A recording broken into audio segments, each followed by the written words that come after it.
औज़ु बिल्लाहि मिनश्शैतानिर्रजीम बिस्मिल्लाहिर्रहमानिर्रहीम। कभी कभार ऐसा होता है कि खून हैज़ जब वो इस कदर जारी हो जाता है कि वो रुक नहीं पाता।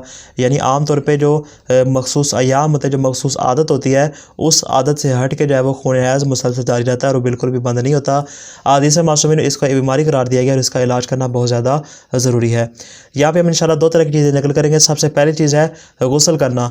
हज़रत रसूल खुदा सल्लल्लाहु अलैहि वसल्लम ने एक खातून के मुतालिक फरमाया कि जिसका हैज़ नहीं रुक रहा था, आपने इरशाद फरमाया कि एहतिसाब की खातिर हर नमाज के वक्त में गुस्ल किया करो। यानी जैसे नमाज का वक्त हो, हर नमाज के वक्त में गुस्ल किया करो, यानी एहतिसाब की खातिर। बस उस खातून ने जब एहतिसाब की खातिर गुस्ल को अंजाम दिया तो उसका खून हैज़ रुक गया।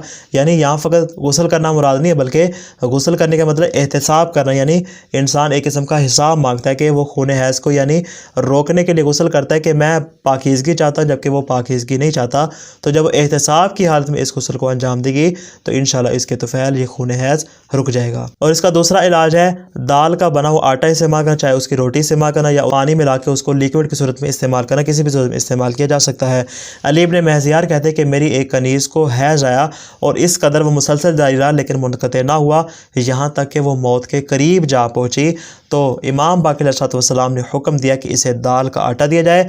बस जब उसे यह दाल का आटा दिया गया तो उसका हैज़ भी मुनक़ते हो गया और वो इस बीमारी से भी शिफायाब हो गई। दुआ खालिक़ दो आलम से कि वह हमें हर किस्म की बीमारी से महफूज फरमाए।